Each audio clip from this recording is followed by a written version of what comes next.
Now, how do I all bring that then together? So back to the central question of this short talk, how to win, how to create a fabulous ecosystem.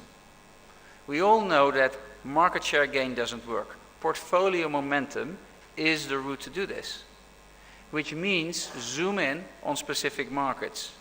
That means leverage specific skills. Think back about the successful strategy of the hare and the turtle. It's a simplified metaphor, but it works. You go for the strength that you have and you leverage that.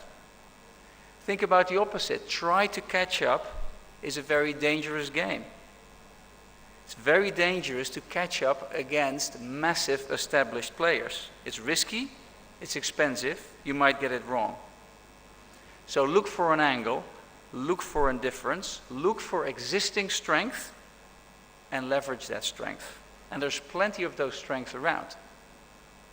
Ron just mentioned a few in the previous speech. Then if you say, well, I still need a couple of systems, a couple of areas where I'm weak, where I don't have the skills I need, then that's where you look for collaboration. That's where you look to join another company or another region to say, look, this is what we do together, and then jointly you win. So I'll give you a few short examples. Two from CSR and then one of Cambridge. Well, in CSR, when CSR was a young company, we wanted to develop so-called wafer-level CSP packaging, which gives you reduced chip area, a reduced chip thickness, it gives you lower cost, higher reliability, lower moisture, etc., all this good stuff.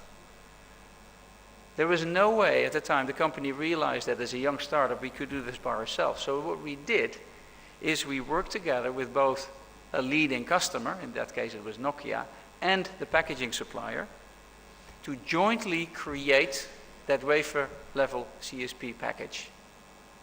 And as a result, we were the first company that successfully got a Bluetooth chip in mass production into a cell phone. And everybody in that corporation won. We have a very successful voice and music business. Now, this is a voice and music platform. It's not just a Bluetooth chip, but you have all sorts of other stuff, processing, you have memory, audio codecs, power management, user interface, a lot of software. So that's a very, very successful model, but we certainly do not own or develop all the audio differentiators that is running on this platform. We have a so-called extension program. Now, what is an extension program? Effectively, we allow third-party companies to develop DSP software on our audio platform. So the benefits for our customer is they get solution choice, they get product differentiation, they get time to market. The benefit for our partner is they get promotion and the benefit of the CSR name, they get access to worldwide support, and of course, they get revenue on the back of the scaling effect that you have when you put your software on a CSR platform. And then finally, this is what happened, and this is a slide that we presented at Q3, the last results presentation in Q3 2023. You see what's happened with the revenues, and on the back of that with the profitability of our business in the voice and music market. So we have certain key skills, and we leverage the strength of a large number of extension partners in order to be successful.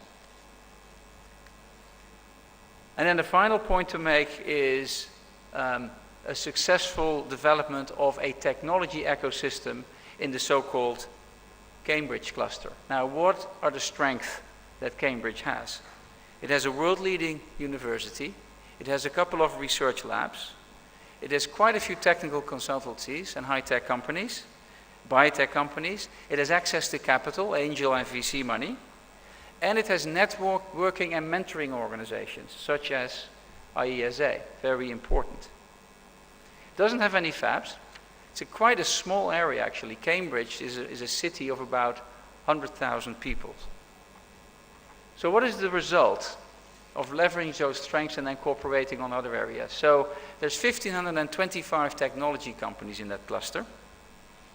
There's 53,000 employees. Now, it doesn't sound like a lot. But if you think about Cambridge as a city, has 100,000 inhabitants, it's quite sizable. The combined turnover of these companies, $12 billion. There is 12 companies with a market cap of over $1 billion. CSR is one of them.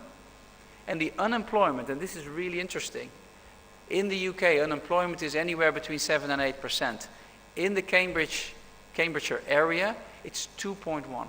That's frictional, it's below frictional. The house prices went up, there is 23% more jobs, 18% more revenue, and you see a couple of the big name companies listed here. So let me wrap up. So the key points.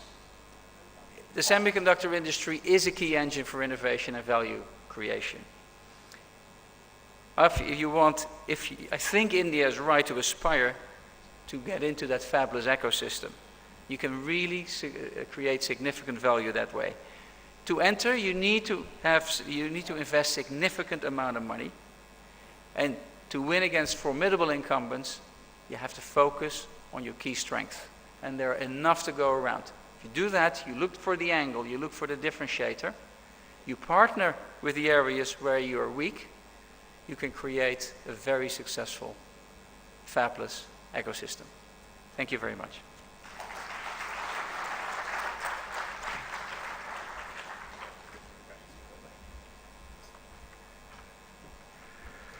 Thank you very much, Beurden, for your presentation. I would now request Mr. Ashok Chandak, the Senior Director, Sales of NXP Semiconductor, to give away a memento to Mr. Joep van Beurden. Ladies and gentlemen, a round of applause for this presentation on growing a fabulous economy in India, challenges, pitfalls, and opportunities. Thank you very much.